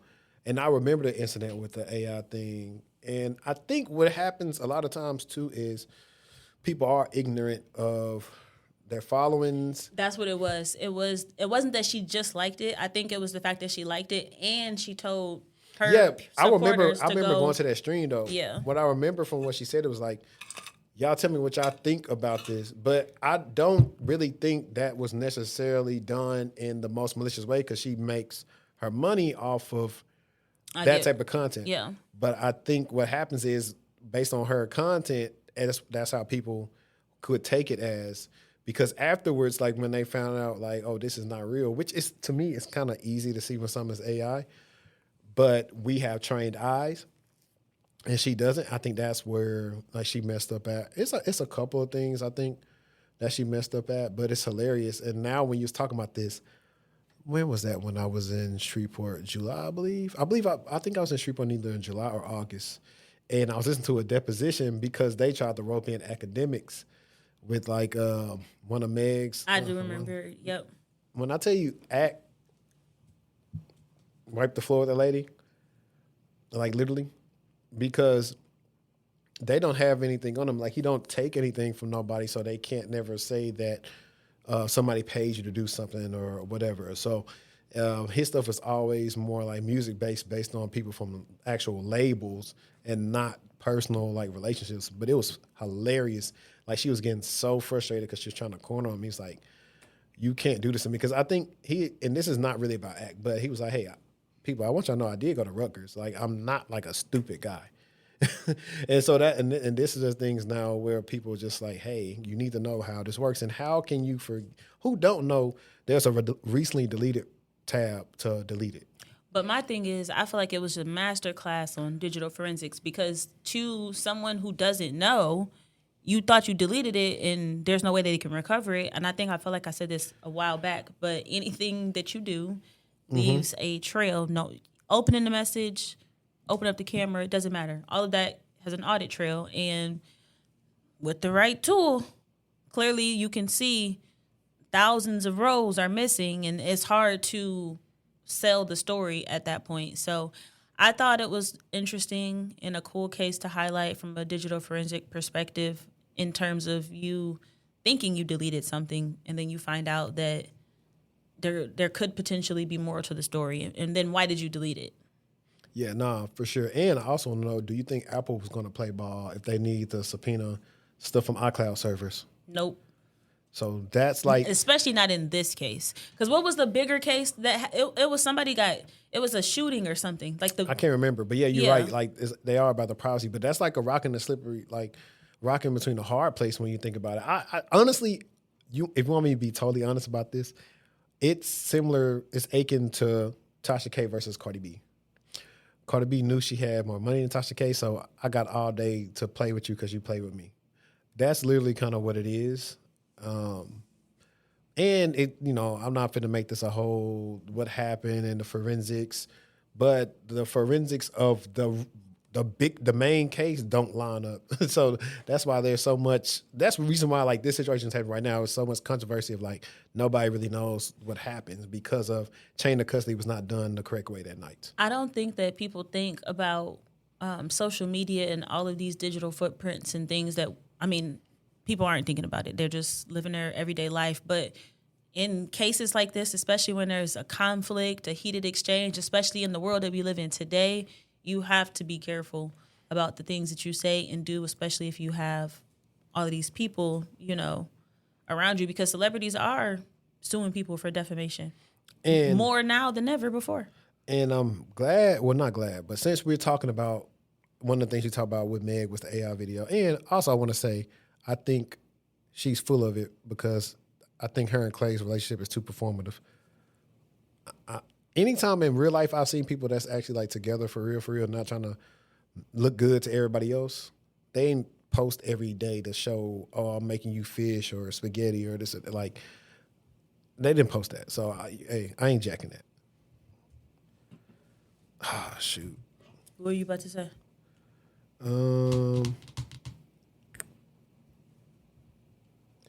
Oh, man, The Verge trying to make me read this thing. Let me see something. Pretty much I had an article about OpenAI been running into like, those issues with Sora because all the copyright stuff. And what they thought was going to happen. Not that. Let's see. This, I'm not going to lie. This was, let me show you. I'm going to play a little bit of this because this is what I think. I ain't going to say expand it because you've been had this stuff going on, but let me see something. I'm not going to do that. I was going to play tailor-made freestyle quickly. But here you go. I found another one. OpenAI SOAR is in serious trouble. Just over a week ago, OpenAI launched its latest text-to-video generation app, a TikTok live experience dubbed SOAR 2 that lets users churn out a tidal wave of AI slop. It didn't take long for users to use the app to generate videos of copyrighted and widely known characters, from OpenAI CEO Sam Altman barbecuing a Pikachu, a full episode of South Park, the SpongeBob SquarePants cooking up blue meth in the style AMC's iconic Breaking Bad series. The hype was so immense that SOAR rocketed to the top of Apple's App Store rankings in a matter of just 2 days. After all, who wouldn't want to see Super Mario involved in a high-speed police? Who wouldn't want to see Super Mario involved in a high-speed police pursuit? But it's quickly turned into a rocky road. In the days leading up to the launch, the Wall Street Journal reported that rights holders would have to opt out of having their copyrighted material shown in the app, only for OpenAI to reverse course soon after the launch. We will give rights holders more granular control over generation of characters similar to the opt-in model for likeness, but with additional controls, Altman wrote in an update on his blog last week. The cat was already out of the bag, though sparking what's likely to be immense legal drama for OpenAI. On Monday, the Motion Picture Association, a U.S. trade association that represents major film studios, released a scorching statement urging OpenAI to take immediate and decisive action to stop the app from infringing on copyrighted media. Meanwhile, OpenAI appears to have come down hard on what kind of text prompts can be turned into AI slop on SOAR, implementing sweeping new guardrails presumably meant to appease furious rights holders and protect their intellectual property. As a result, power users experience major whiplash that's tarnished the launch's image even among fans. It's a lose-lose moment for OpenAI's flashy new app. Either aggravates right holders by allowing mass copyrighted infringement or turn it into yet another mind-numbing screensaver, generating experience like Meta's Wally Walk vibes. Yikes. So somebody said it's official, SOAR 2 is completely boring and useless with these copyright restrictions. Some videos should be considered fair use, one Reddit user lamented. Others accuse OpenAI of abusing copyright to hype up its new app. And I'm not going to go through like the rest of this. It's like a long thing, but I mean, if we even go back to freaking, I've seen videos of Malcolm X and Martin Luther King having rap battles. Put some guardrails in place because these people don't know how to act. For real. Put the copyrights in place. Put them in place. This the definition of should have never gave y'all N-words AI. Like, give somebody an inch, they're going to take a mile every time unless you block the ability from them to be able to do that. I'm not shocked. People can't wait to make the most ludicrous things that they can think of quickly because AI is doing it for them. Yeah, and the fact, now granted, we know we see Malcolm X and Martin Luther King doing something that it's, you know, it's not like legit, but in another event of something else happening, like everybody don't know, like these young kids, my kids don't know about this stuff yet. They might think it's real. No. Imagine you thinking that Martin Luther King and Malcolm X was out here rap battling each other because you ain't learning it in school. That's a whole nother story for a whole nother day. I have one final article. Meta glasses. So. Your fave. My favorite. So Meta just dropped the new Ray-Ban display glasses. The cost is $799 before taxes. I thought I was going to be getting a pair. I will not be getting a pair until they go down. That is pretty steep for me. But Mark Zuckerberg basically showed them off, and it was really giving like he had just rediscovered the metaverse in the video. But I do think it's one of their biggest moves since the headset. Now, these aren't your regular smart glasses. These have an actual built-in display, which means that you can literally see your text messages. You can watch videos, read directions, or check notifications that are floating in front of your eyes. Now, where it gets crazier is that the glasses work with something called a neural band. So it's called a meta neural band, which is basically just a wristband that picks up electrical signals from your hand, and it lets you control things with those small gestures. So you can scroll, swipe, select stuff. It kind of reminds me of the same technology you get with the Quest. Same thing with the wrapped around your arm. So instead of you needing to reach for your phone, you can flick your fingers and boom, your message will pop up in the corner of your screen. Now, inside of the technology, the folks at iFixit did a breakdown and they found that Meta partnered with Loomis and Scott for the lenses. So instead of the old school diffractive wave guides that Ben Light, they're using geometric reflective wave guides. So it's basically like a high-tech mirror that bounces the images basically in a way like a projector would do. So it's clearly going to be bright and visible for you. Now, the lineup is that there are 3 versions. So you have the Ray-Ban display, which is $799. You have the Oakleys, which are $499. And then you have the Oakleys are for athletes. And then you have the $379 Ray-Ban Meta Gen 2. That might be the one I'm going to get. It's given the $379 version. But the display glasses are the flagship full AR style screen where you get that neural control of the band. The classic Ray-Ban frames still look good while providing you with some of the futuristic capabilities. And then you have the Vanguards, which people who are snowboarding, for example, or biking, basically some sort of extreme sport. Now, they have a better battery than we saw previously. They have a 9-hour battery life, and they are also able to capture video in 3K. Plus, you can link them up with your Garmin watches to track your heart rate and your stats using Meta AI. Now, the Ray-Ban Meta Gen 2s are designed, I guess, with creators in mind. So you still have that battery life. You get 8 hours on a charge. It still shoots in 3K Ultra HD. So if you're vlogging or going live, that might be a good toy for you. But the glasses also could potentially feel a little bit smarter to you because they're not only a camera, not only is it a microphone and displaying, but it also has that AI-powered assistant in there as well. So you can record your content hands-free, giving Meta a new way to be able to watch you and I guess like everyone around you. People are already calling them glass holes again, like they did when Google Glass came out. And honestly, aware of the Meta Ray-Bans, people do assume that you're recording them, which I think is interesting, right? Because if I have my phone out, are you assuming that I'm recording you? But if you see me with glasses on, you're assuming I'm recording you. But you're also assuming that you're cool enough for me to want to just randomly record you, being that you're a stranger. So I do absolutely see the negative connotation that they have because people do feel like, oh my God, are you recording me? I seen something on TikTok of this girl who was getting a wax done and she was freaked out that her waxer had on the Meta Ray-Bans. And I was thinking about this from the lens of the waxer. They probably, if there are prescription glasses for that waxer, they probably weren't thinking, nothing of it because it's an everyday lens that they're putting on their face. But I could also see how that can make someone feel uncomfortable if they were in that situation. So I don't know. Something to think about there. I personally would love to see how the version 2s are, the battery life there, because I love my glasses, but the battery does suck on the first version.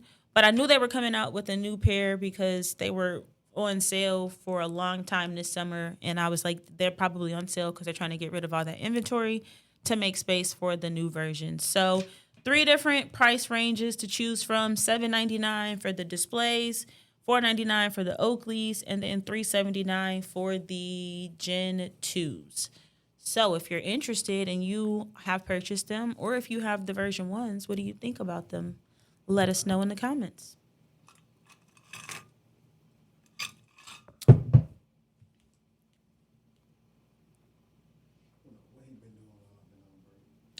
I don't know if I would wear them every day. I do like mine though, but I don't know if I didn't commit to getting my prescription put in the glasses because I wanted to wear mine's more for content and as sunglasses versus an everyday frame. I don't think I would put my prescription in there for it to be an everyday frame. I just don't see that happening for me personally. But all in all, I do really like them. I do really enjoy them. And hopefully Apple makes a pair and they keep that price point cute because they be going out of pocket when it comes to the price points. If they can give... They should have made glasses instead of making the VR headset. If they can give the video quality of like something like the DJI, what's it, DJI? I'm saying DJI. I think you got a winner right there. What, Apple? Anybody. Because the biggest thing for me when it comes to vlogging now is like sometimes I don't want to get this out and do this. Like I'd much rather. I like the fact that if you are recording that you can clearly see that there's a light going so that people feel like they have an indication that they're being recorded. But my thing is, if I pull out my phone and start recording you, you're not going to see a flash unless I put the flash on. Yeah. Do you use the functionality that lets you hear like music and stuff? Yeah. How is it? Like 10 out of 10. You can't hear it. Like if I was sitting right here and I have my glasses on, I could have the volume all the way up to me. You wouldn't be able to hear it. Nobody who I've been around while I've either listened to audiobooks or listening to music, they can never hear it. Yeah, because at the gym one day, I was trying to get this dude attention. And you almost forget. And I realized, I was like, he got them glasses on. That's why he can't hear me. Yeah, because you almost forget that it's coming out right here. Like you can hear it, but you almost forget. Right. Nah, sure. I want to do a follow-up on the Salesforce, since we talked about Salesforce last week. Salesforce said it won't pay extortion demand in its 1 billion records breach. And I was looking up stuff from like Birdman when he told the Breakfast Club, say, y'all finishing, you done? I'm talking to all three of y'all. Real quick, did you see Young Money, Cash Money finna do a versus battle? Well, Cash Money and No Limit. Oh. Who did I say? You said Young Money, Cash Money. That's what I meant. Yeah, but I don't know if they regulating it to... Is it going to be an in-person experience? Because I don't want to see anything else virtual. I think it's going to be in person in Vegas or something from what I saw. But I wonder what they... Is Nicki finna be there and Drake and Tyga I don't think so. And Mac Main and I don't think them? so, because I think that wouldn't be fair. I want to say they going to have to keep it to like the Hot That's Boys Young and Money. Juvie. And they are signed to Cash Wait, Money. no. Was it Cash Money or It's it Cash wasn't Young Money? Young Money is under Cash Money. But all of them was Cash Money. But I don't know. Like, I think that's kind of cheating. But if they want to do it, by all means they can. It's supposed to be like 20 for 20. So I don't know if they can go for peak or whatever. Wait, who is Cash Limit? Cash Money? Lord Jesus. No Limit? I'm acting like an auntie. No Limit. So I'm not the... No, who's there? Like, ain't Mystical still locked up? I hope so. He's a lunatic. But it'll be Mystical, Silk, Master P. Don't nobody want to hear them. Snoop, nah. Okay, Snoop maybe. What's her name? Mia X. I don't know her. They got a lot of people on No Limit. But they're not killing Young Money. You got to start saying Young Money. Lord Cash Money. Where Lil Wayne gonna be at? On what side of the fence? But this you got to understand though. Wayne prominence was like after No Limit and them did their thing. Like come on now. When we heard, let me see something. I'm finna look. Cash, No Limit. No Limit? No Limit Records. Like, who is No Limit Records? This gonna be a dub.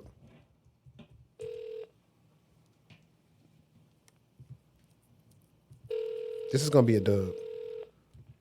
No Limit Studios, what's up? Who this is? Nigga, this rapping Forte. Who is this? Oh, this P. P? Yeah, this P. P? Yeah. P, let me hear you say, This ain't no motherfucking P. Man, the phone. This gonna be a dub. What they got for this? A lot of songs.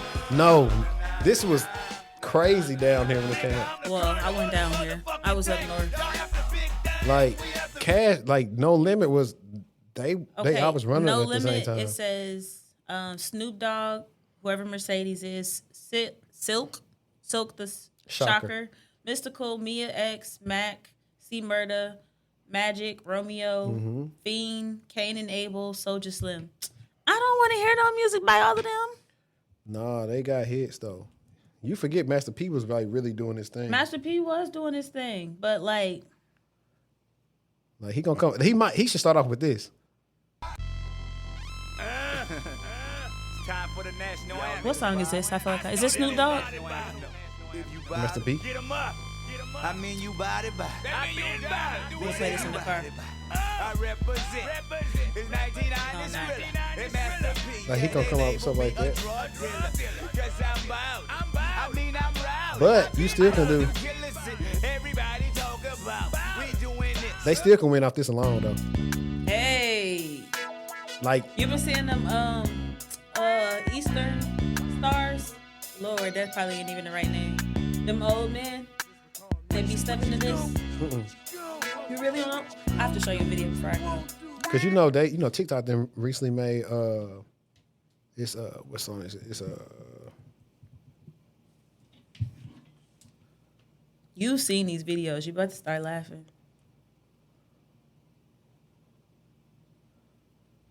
oh, that's what it is. It's TikTok that made this song, what you call it? What's the name of that song? You just played. Dun, dun, dun. That was Here I Go. But TikTok that made this go hot again. So they can play all this to be for like No Limit. Shake your ass. Watch yourself. And hold on now, because this gonna come out. And we got to get back on the what you call it. But look, We got to get back on our. this gonna come out. This is a dub too. Yo, Chopper. It's P. I'm telling you sleep. You gonna have to go do your research. I'm on my way to the West Hey, Bank. Twitched on this thing. turn it up. You got to go do your research. I'll listen for this song.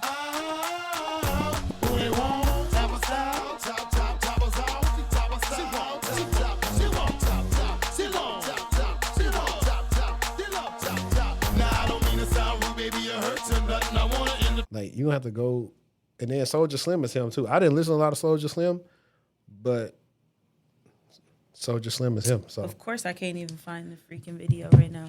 I'm gonna find it later. what video? Of the older men to be stepping to that song. Here I go. But let me go to the Salesforce real quick before we get into these voicemails. Salesforce said they're not going to pay the $1 billion. The tech group making the demands began their campaign in May when they made voice calls to organizations storing data on the Salesforce platform. Google owned Mandy and said in June, the English-speaking callers would provide a pretense that necessitated the target connect an attacker control app to their Salesforce portal. Amazingly, but not surprisingly, many of the people who received the call complied. So we covered all this. So we're going to go to this right here. Earlier this month, the group created a website that named Toyota, FedEx, and 37 other Salesforce customers whose data was stolen in the campaign, and all the number of records recovered. Scattered Lapses Hunter's claim was 989.4 M. The site called on the Salesforce to begin negotiations for a ransom amount of all your customers' data will be leaked. And I think I saw that the FBI seized that domain like this week or today. They did. Yeah, so I saw that. They definitely did. I was going to put that article in.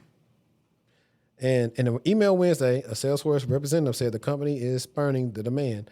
I can confirm Salesforce will not engage, negotiate with, or pay any extortion demand.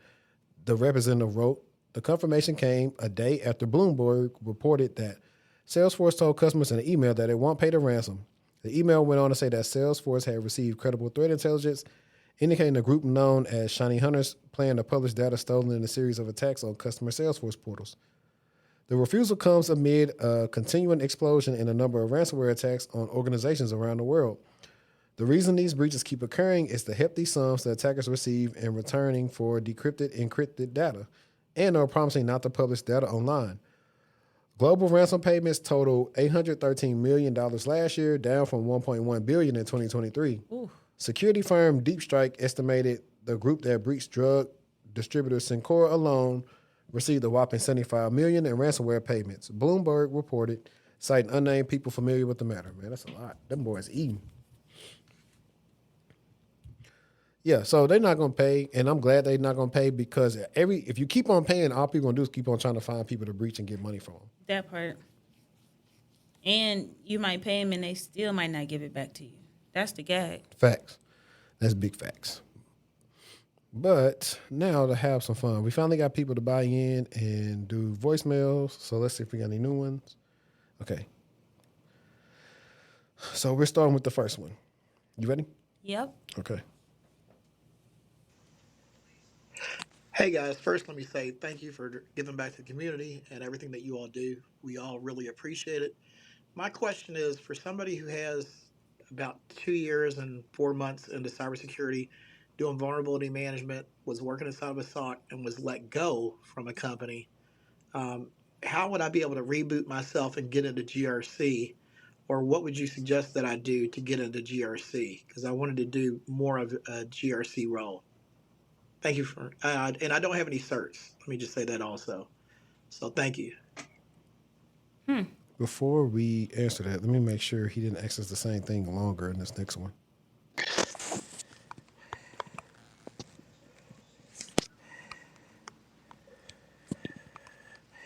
Oh, maybe he did it by accident. Maybe. Question is for somebody who has about 2 years and 4 months. Okay, yeah. So he pretty much reacted to the same thing and then went twice, I think. That's a good question. I always tell people I think vulnerability management really actually flows right into. I was going to say it flows well. I'm not the person to answer the question on what you should do in specific because that is not my ministry and that's not the transition that I made. But knowing what I did in vulnerability management and what it is a good segue or leeway into making your way to GRC. And I'll pass it over to our career coach. I would just say the biggest things would be, because I was having this conversation with my coworker because we do incident response, but a lot of the things we do in IR uphold and make sure the controls put in place by government. Certain frameworks and standards, yeah. We uphold those, and we actually do a lot of things because of those things. So all we would have to do is figure out. If he was on the vulnerability side, though, he might not even know the incident response piece. Well, even what he's doing, I mean, even whatever they were patching or scanning for vulnerability management was a part of whatever framework or whatever thing. And the patch schedule and all that good stuff. So I guess he has to it's going to be difficult. If you're still cool with somebody maybe that works there, you can ask larger questions to better understand how you can talk about some of the things because they do relate, and you're right. So this is what I would do. The easy thing first would use Copilot, Gemini, ChatGPT, and look at your resume and skills and see how does it line up with. You can probably find a couple of GRC job descriptions and paste it in there and see how does your experience line up with this. And if it doesn't line up well, that means you may need to do some more research on the things you did that were related to GRC and see how that lines up, and then start familiarizing yourself with those frameworks and those processes and some of those other tools and get good at presenting data and talking to people. And you should be fine because you'll be fairly more technical than some of the non-technical people getting the GRC. So to make a long story short, you're going to have to create a strategic plan, and that's going to probably require more networking than actual technical skills in order to get there. Yeah. So that's what I would say, David. All right. I don't know who this next person is. Let me see. Maybe it's Terrence. So the company that I work for, they're currently paying for my degree, and it's going to be in cloud computing. And so far, I plan to stay with the company, but they don't have an IT position open in the company. And I don't want to leave because if I leave, then they won't finish paying for my degree. So I guess my question is should I stay with the company and continue to earn my degree with them? It's going to be a bachelor's. Or should I just leave the company and go ahead and get a entry-level IT position like help desk? I'm going to say stay with the company and let them pay for that degree as much as you can until you secure something if you have to pivot. But if you're getting a bachelor's, I don't know where you're at in your journey. Let's say you got 2 more years left. Potentially a role can be open in that time frame or a new role developed or things of that sort. So I would work on establishing relationships with people that are in those roles so that they know that you're interested, they know what you're studying. You know, maybe you can have a coach or a mentor that they can serve as for you. And then I'm never upset with leaving a place for more or a better opportunity. But while you're there, make the most of what you have. If they're paying for your degree and you don't want to take out loans or fast for whatever it may be to cover the rest, then it may be worthwhile staying. But if you're okay with your income right now and you're able to get someone to be like your mentor or your coach, and you're able to shadow someone that's doing that, it might be worth staying. Yeah, I'm gonna agree with everything she said because I don't know what you currently make now or what you currently do. And underrated thing that you can do is use LinkedIn or use the internal company directory and see who does the jobs you want to do and talk to them. Yep. That's like the best way. A lot of times I have consultations and people have not let the people who they work with what their career goals are. And it's much cheaper for them to keep you than to have to bring in some more talent. So I would say go that route. But yeah, if you can, or if you find another job that would let you do tuition reimbursement like for a shorter time and you don't have to stay at the company like 2 years or something like that afterwards. And I think read the fine details of your tuition reimbursement. And make sure after you get this degree, do you not have to stay there X amount of years in a role that you don't want to be in? And then you've now kind of like 3 years past like of not being in a tech related role. So find that out first and then start acting accordingly. That way, if you got to leave prematurely, you got some bread set aside to help pay some of that back. That's what I would say. Yeah, we talked about it in the episode earlier today, but I did leave one of my jobs that was paying for tuition reimbursement. There wasn't any fine print of that sort, so I was okay with knowing that I was going to have to cover it for better opportunity. But if I would have been able to make better progress internally, linking up with someone, I probably would have stayed, but I wasn't, and I was over it. So you have to play your cards right, especially in this job market. Right. Let me see if this is the same person or not. Okay. I don't think so. Let's see. Can you tell me the significance in the certification Cloud Plus? If I were to try to be a cloud engineer, or rather a cloud support engineer, would Cloud Plus certification help me any? I know that I more than likely would have to do projects and have some type of skills to do a cloud support job, but I just wonder, does the cloud support certification hold as much weight as like a AWS certification? Let's say like that AWS cloud practitioner. No. Yeah, don't get the Cloud Plus. It's really a waste of time. You're better off going to one of the vendors. I was going to say the same. Like, choose a cloud platform and get one of their certifications, because the Cloud Plus is just going to teach you about the cloud in general and not specific to one of the potential platforms that you could be working on. So I would, maybe if you are not buying and you're just looking at free content, maybe, but I wouldn't invest my money into that versus, like you said, in AWS. I would invest somewhere where I could actually land and I could know how to use those tools. Yeah, I agree. And I would go back and watch some of the episodes I did with people that are in the cloud and cloud engineers. So my guy, Big Cloud Tech, Cloud Tech Big Unk. There you go. My boy D'Amico, or the episode I did with Broadus from Level Up in Tech. My girl Miyosha for cloud support engineering. And pretty soon a past client of mine, Travell, he's going to be talking about his cloud journey. Just know you're going to get technical in cloud engineering. It is a technical role. So, and I know you left another voicemail. So while we're talking, like, you definitely should go learn networking and learn Linux for sure. It's not going to be as simple as just getting a certification to get into the cloud. So following up from your last question, you might as well go ahead and probably get help desk support or some type of role, so you can get some type of technical skill set, and to where if you move into one of those support engineer roles, you'll fare much better. Yeah. And this is third one. Let's see. Can you tell me why WGU University has so many certifications in the cloud computing program and other IT programs? And can you tell me what I can do with all those certifications? A+, Security Plus, Network Plus, Cloud Plus, Linux Essentials. Those are the ones so far that I have earned. We gonna both tell you to stay away from that A+.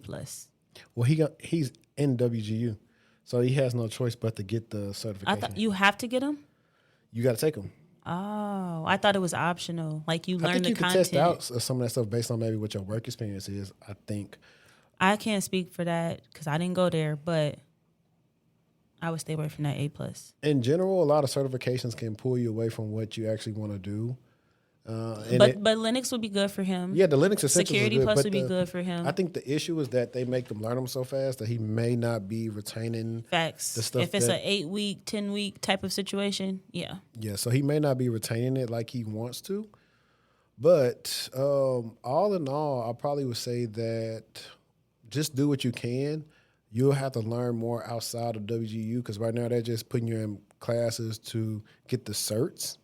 And that's another reason why we talk about more traditional schools being better for people with no tech background because you don't have to focus so much on all those certifications. You'll be focused more so on theory, and you have projects, a better longer time capstones. in class too. I think 12 weeks.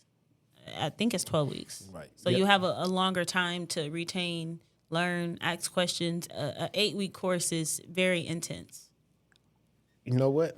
We're going to come back to the voicemails because I think, let me see something. This is probably the one TikTok we're going to do today.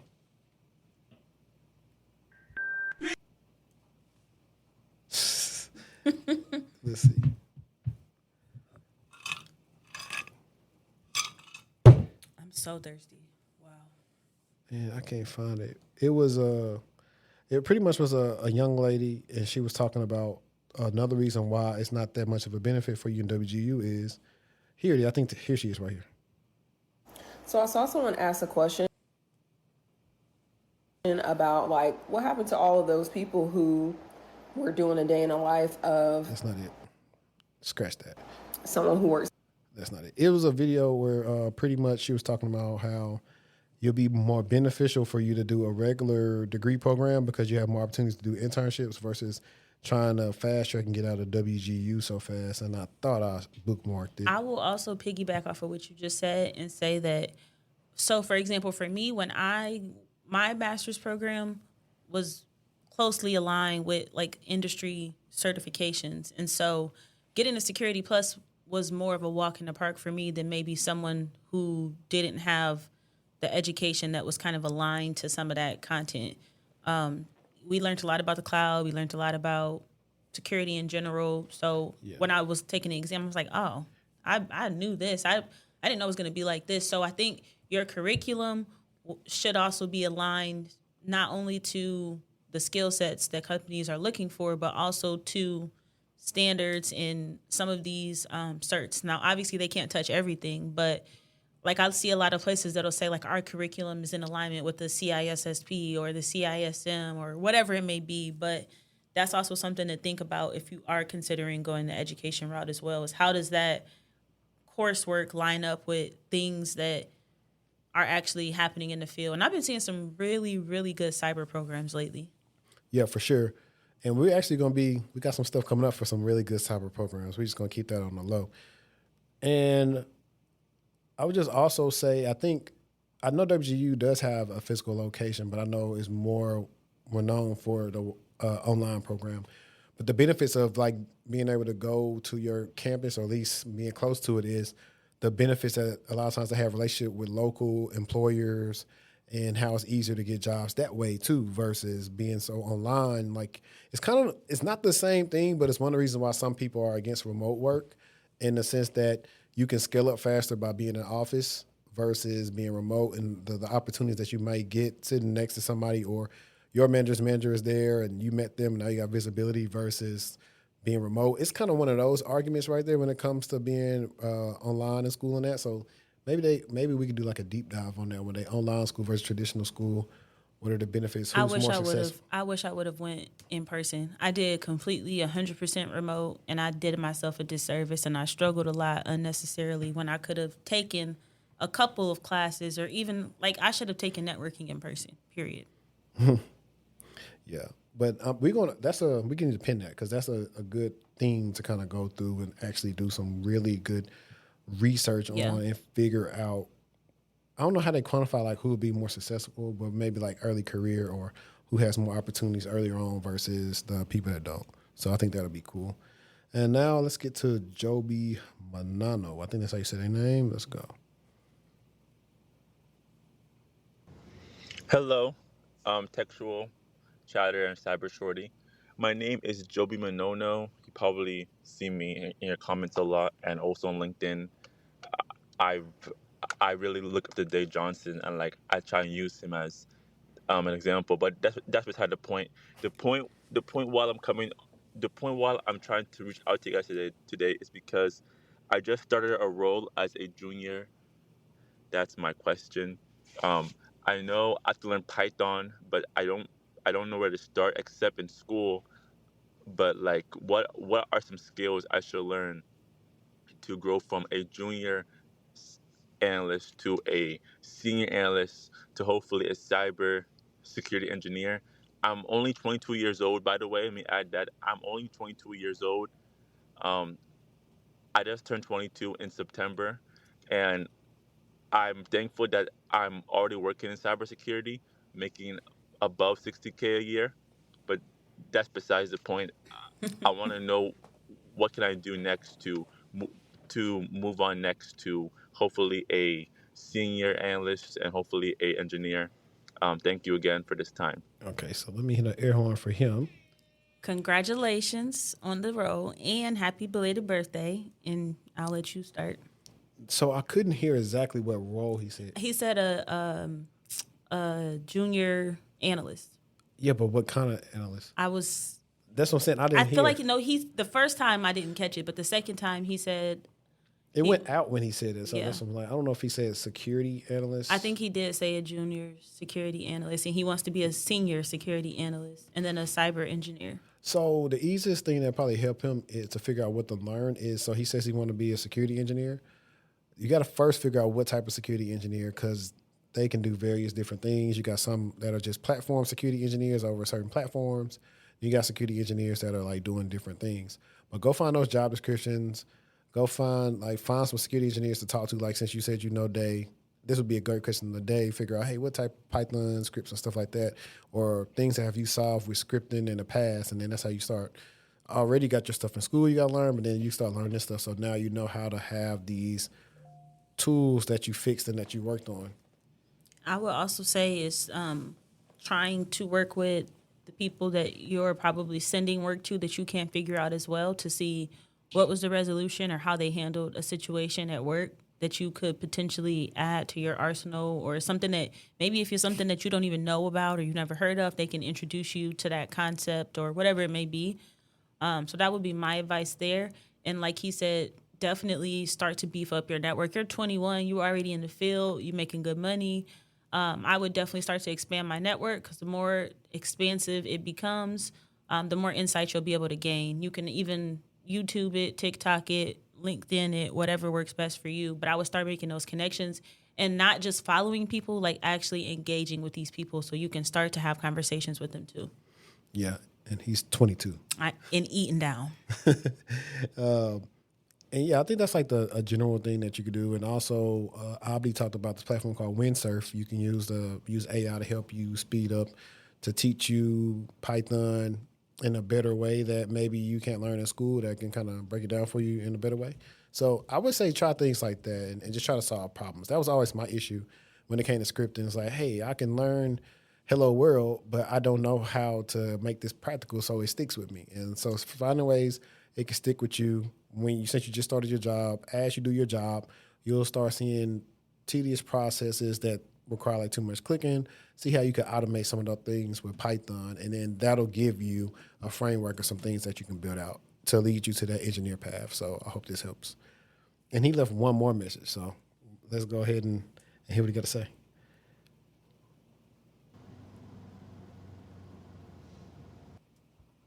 I done drunk so much, I'ma have to call a lift. I done drunk so much, I'ma have to call a lift. Lean. You ain't gotta do too much. They got on Sperry's. They ate down. They just trying to be like us. Sperry's with the socks. I done drunk with so the jerseys much, eating, I'ma have to call a lift. That dude looked like that 2011, 2010. That's cool. Actually, I think that like transpired about like 08 or whatever. But it wasn't that long ago. It was. I've been out of high school 15 years. I know, it's crazy, ain't it? Man, I'm so mad I cannot find that thing that I saved. Okay, let me see. This is one. I think I want to react to one TikTok, and then we're gonna let y'all guys go. Some recruiter in it says controversial, but take the first job offer you get, which I really don't agree with, but let's see what she say. You ready? Controversial opinion, but if you're job hunting, take the first offer that you're given, because the job that you really want, they may go with someone else. I've been a recruiter for 10 years and have seen many offers fall through. So secure the bag first and keep interviewing. Nothing is guaranteed. Don't stop interviewing. Controversial opinion. But Okay, so I agree. I agree with from her. that standpoint. And that's what I did when I was starting out. You got to I was desperate. And just like she's like, I was still going to continue to search for the perfect fit. But I was like, whatever comes my way first, I'm going to give it a try. Yeah, I'm announcing it right now. I got a client. It's funny because it's on the heels of the guy that wanted to be funny on my LinkedIn. Screaming. He was pretty much got laid off in June. Got with me in, what was that, July? I think Samir got me in July. We did everything, revamped everything, and he was making $65K. So now he's got his first offer at $135K, hybrid in Houston. Period. And he's also interviewing for a couple of other roles that could be paying a little bit more on a contract basis. But I said we'll just leverage the offer and see if we can get some more bread out of it. But I mean, you know, we always come with the receipts. I'm king of receipts. That's why I think that's why I got out my body on that, man. I did. If I could have virtually slapped somebody, it would have been him. I was shocked, Mr. Textual. What they thought? They acting like they don't know where I'm from. Keep it cute or put it on mute. But yeah, man. First of all, shout out to them Broncos. Y'all see what they did to them Eagles. You see the Eagles just lost again because they really not that good. So by the time this come out, my Broncos will beat the Jets. So they will be, I think they'll be 4-2. Yeah, I think they'll be 4-2 at the time after they beat the Jets. And, you know, it's just a thing, man. Shout out to Sean Payne. Shout out to Cortland Sutton. Shout out to Bo Nix, Pat Surtain, Nick Bonito, everybody on the defense, man. Vance Joseph, y'all doing y'all thing out there. Cyber Shorty, what you want to leave them with? Not that. I don't speak football. I don't know. Excited to see Bad Bunny perform. That's what I'm going to leave them with. I'm excited to see the entire performance. I think it's going to be a big, grand slam show. I don't have anything too crazy. Have fun. Yep, and we didn't really cover any cybersecurity awareness tips today, but just want to let you know anything that you do not want to be recovered, write it on paper, burn it up. Do not put it on your phone. It could be recovered. Period. Celebrate. And dang it, I had something I could have ended us out with. Oh, because you was calling this earlier. Whoop-de-doo.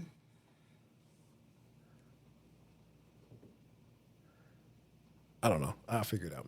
But guys, appreciate y'all for tuning in. Like it up in the comments, super chats. Check us out on the Patreon. We got some exclusive stuff on the Patreon that y'all will definitely find hilarious once you go over there and check it out. But until next time, let's stay textual, and we out. Peace.